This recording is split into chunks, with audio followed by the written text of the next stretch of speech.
அனைவருக்கும் வணக்கம். நலம், அனைவரும் நலமே. குட்டீஸ்க்கு பிடிச்ச கொழுக்கட்டை ரெட் ரைஸில் இந்த கொழுக்கட்டை நான் இன்றைக்கி பண்ணியிருக்கேன். ஆல்ரெடி ஒயிட் ரைஸில் பண்ணது கூட வீடியோ போட்டிருக்கேன். அதே போல் பிடி கொழுக்கட்டை அதுவும் போட்டிருக்கேன். இந்த சிகப்பு புட்டரிசி இருக்கு இல்லையா, புட்டு மாவுக்குன்னு ஒரு அரிசி இருக்குங்க, பச்சரிசி தான் அது. அந்த மாவில் தான் இது ஒன்று செய்திருக்கேன். அரிசியை நல்லா களைஞ்சிட்டு ஒரு 2 hours இல்லை 3 hours ஊற வச்சுட்டு அதை ஒரு துணியில் பரத்திட்டோம் அப்படின்னா சொதன்னு இருக்கிற ஈரம் போயிடும். அப்புறம் அந்த மாவு மிஷின்லேயோ இல்லை மிக்சிலேயோ நம்ம நைஸாக மாவு போல் திரித்து வாங்கிக்கலாங்க. சலிச்சு எடுத்துருவோம். கொழுக்கட்டைக்கு நைஸாக இருக்கணும், அதனால் சலிச்சு எடுத்துருவோம்.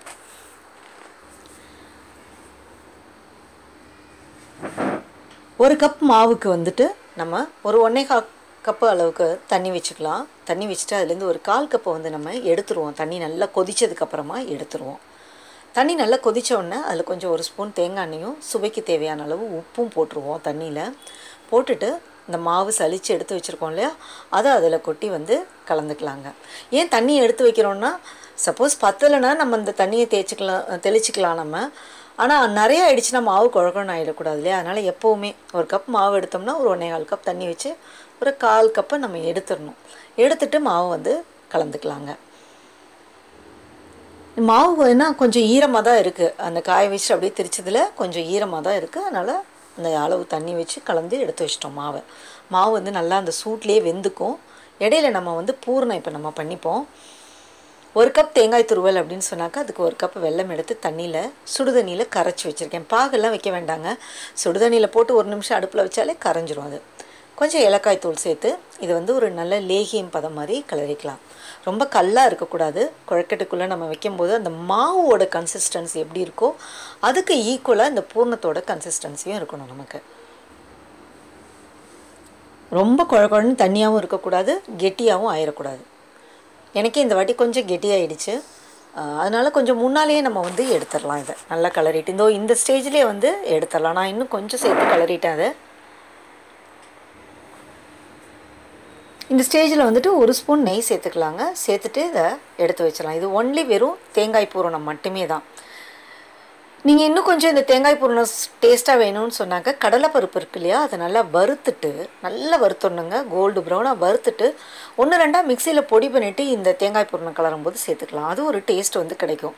அதே போல் கடலைப்பருப்பை வறுத்துட்டு வேக வச்சுட்டு அதை முழுசாக இதில் கூட சேர்த்துக்கலாம்.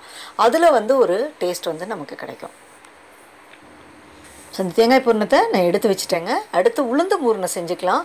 கருப்பு உளுந்து தான் எடுத்துகிட்ருக்கேன். அந்த கருப்பு உளுந்தை ஊற வச்சுட்டு நல்லா களைஞ்சி தோல் போக எடுத்துகிட்ருக்கேன்.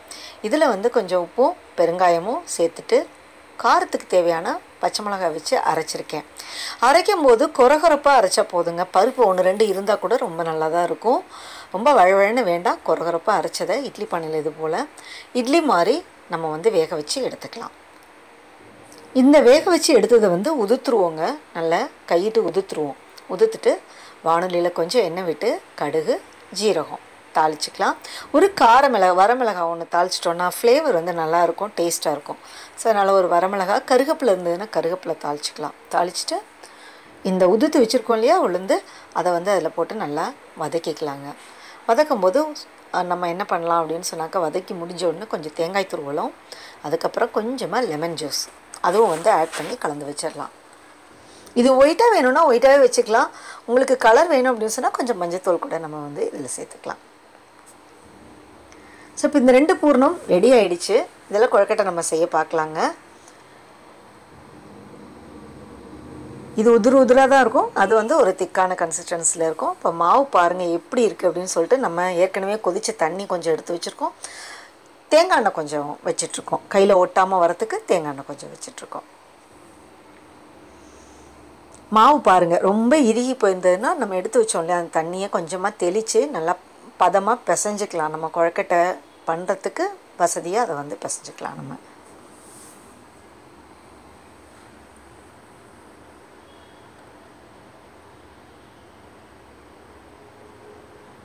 இப்போ இதை இட்லி தட்டில் எண்ணெய் தடவியும் வேக வைக்கலாம். வாழை இலை போட்டு வேக வைக்கலாம். துணி நல்ல சுத்தமான காட்டன் துணி எடுத்து தண்ணியில் நனைச்சிட்டு அதில் போட்டு வேக வைக்கலாம். எல்லாத்தையும் விட இயற்கையாக ஒரு மோல்டு இருக்குங்க. கையே ஒரு மோல்டு கையில் நம்ம பண்ணிடுறோம் ஈஸியாக.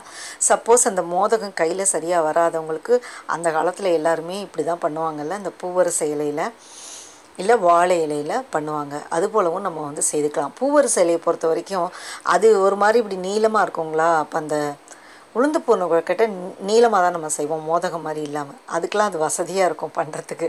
அந்த ஷேப் வந்து பர்ஃபெக்டாக வந்துடும். ஸோ இந்த நான் இலையை தான் எடுத்துகிட்ருக்கேன். இலையை வந்து இட்லி தட்டில் பரத்திட்டு மோதகம் வந்து நம்ம செய்துக்கலாம். நல்ல மாவை எண்ணெயை தொட்டு நல்லா ஸ்மூத்தாக உருட்டிக்கலாங்க. உருட்டிட்டு நம்மளுடைய ஆள்காட்டி விரல், நடுவிரல், கட்டை விரல் அது மூணையும் வச்சுட்டு அப்படியே ப்ரெஸ் பண்ணோன்னு வச்சுக்கோங்களேன். கட்டை விரல் மட்டும் உள்ளே இருக்கணும், மித்த விரல் வந்து வெளியில்.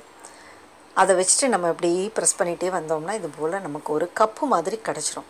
அந்த கப்புக்குள்ளே அந்த கப்போட சைஸுக்கு 3/4 திட்டம் வர அளவுக்கு தேங்காய் பூரணத்தை எடுத்து வச்சு மேலே ஒரு தேங்காய் குடுமி மாதிரி நம்ம இப்படி எல்லா மாவையும் ஒன்றா சேர்த்து பிடிச்சி விட்டுட்டோம்னா மோதகம் வந்து ரெடி ஆகிடும். இதுதான் ரொம்ப ஸ்பெஷலுங்க விநாயகர் சதுர்த்திக்கு. இந்த மோதகம் தான் ரொம்பவே ஸ்பெஷல். மோதக பிரியர் அவர். ஸோ அதனால் இது கொஞ்சம் கஷ்டமான வேலை தான், இருந்தாலும் இது செய்தோம் அப்படின்னு சொன்னாக்கா பிள்ளைங்களுக்கும் சந்தோஷமாக இருக்கும், நமக்கும் ஹாப்பியாக இருக்கும். ஸோ இது போல் செய்ய ரொம்ப ஈஸி தான் இது செய்கிறது. மாவு மட்டும் பதம் கரெக்டாக இருந்துட்டால் நல்லாயிருக்கும். அந்த வெள்ளை அரிசி மாவில் கூட கொஞ்சம் கட்டி அந்த மாதிரிலாம் வருதுங்க சமயத்தில். மாவு வந்து வித்தியாசமாக ரஃபாலாம் ஆகிடுது. ஆனால் இந்த சகப்பரிசி வந்து எப்போ செஞ்சாலும் நல்லா சாஃப்டாக இருக்குது, கட்டி தட்டலை, ரொம்பவே நல்லாயிருக்கு இந்த மாவு. இப்போ இந்த இலையை எடுத்துக்கோங்க. இலையில் கொஞ்சம் எண்ணெய் தடவிட்டு அதில் மாவு வந்து நல்லா ஃபைனாக தட்டிடுங்க. நம்ம தட்டையெல்லாம் தட்டுவோம்ல, அதுபோல் தட்டிட்டு அதில் பூரணத்தை வச்சு இப்போ பண்ண மாதிரி நல்லா மூடிடுங்க. இலையோடையே சேர்த்து மூடிடலாம்.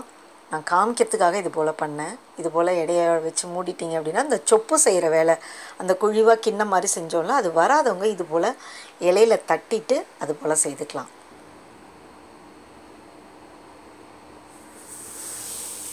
ஆனால் இலையில் தட்டும்போது மாவு வந்து கம்மியாக எடுத்துக்கணும். ரொம்ப மாவு இருந்தாலும் கொழுக்கட்டையில் டேஸ்ட் இருக்காது, பூரணம் தான் அதிகமாக இருக்கணும். இந்த உளுந்து பூர்ண கொழுக்கட்டைக்கு அதே மாதிரி சொப்பு வந்து அந்த கிண்ணம் வந்து கொஞ்சம் பெருசாக செய்துக்கணும். பெருசாக செய்துட்டு அதில் 3/4 திட்டம் அளவுக்கு அந்த பூர்ணத்தை வச்சு ஓரமெல்லாம் நல்லா ப்ரெஸ் பண்ணிடலாங்க. ப்ரெஸ் பண்ணிவிட்டு அதை நல்லா இப்படி கொஞ்சம் விட்டு கேப் விட்டு ஃபோல்டு பண்ணிடலாம். ஃபோல்டு பண்ணிட்டோம் அப்படின்னு சொன்னால் அது வந்து பிரியாமல் இருக்கும். நமக்கு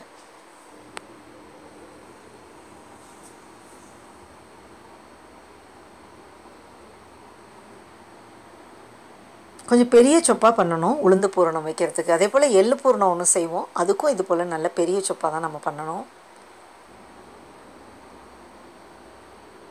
இது நல்லா ப்ரெஸ் பண்ணிவிட்டு அப்படி மடித்து விட்டுருங்க, ஃபோல்டு பண்ணி விட்டுருங்க. ஸோ பிரியாமல் இருக்கும். இது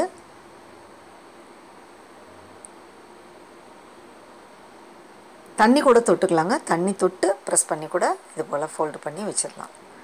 இதையும் வந்து அந்த இலையில் செய்யும்போது பாருங்கள், இந்த இலையோட ஷேப்புக்கு நமக்கு அப்படியே கரெக்டாக வரும். அது இலையில் அந்த மாவு எடுத்துகிட்டு கொஞ்சமாக நல்லா ஃபைனாக தட்டிக்கலாம், மெலிசாக தட்டிடலாம் நம்ம.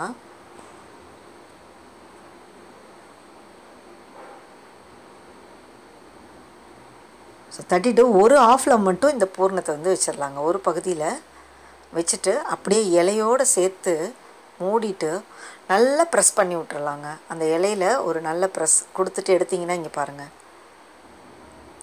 நீங்கள் வேணும்னா இப்போ மடித்து விட்டுக்கலாம், இல்லைனா இப்படி இலையோடு கூட வச்சிடலாம்.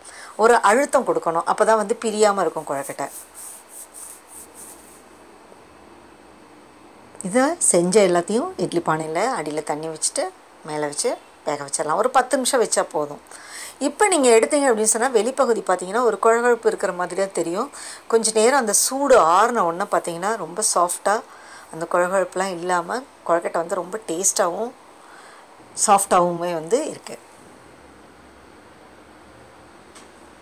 பாருங்கள், சுட சுட சூப்பரான கொழுக்கட்டை வந்து தயாராகிடுச்சு. அந்த இலையில் வச்சதும் பாருங்கள், அதுவும் வந்து ரொம்ப நல்லா இருக்குது. இது கையிட்டு செய்தது, இலையில் செய்தது, இரண்டுமே வந்து நல்லா இருக்குது. நம்ம செய்யும் போது நமக்கு எது வசதியோ அது போல் செய்துக்கலாம் நம்ம. என்னங்க, இந்த கொழுக்கட்டை உங்களுக்கு பிடிச்சிருக்குன்னு நினைக்கிறேன். நீங்களும் செய்து பாருங்கள். செய்து பார்த்துட்டு எப்படி இருந்ததுன்னு மறக்காமல் உங்கள் கமெண்ட்டை வந்து பதிவு பண்ணுங்கள். பாரம்பரிய அரிசியான ரெட் ரைஸில் வந்து செய்யுங்க இந்த வாட்டி. தேங்க்ஸ் ஃபார் வாட்சிங்.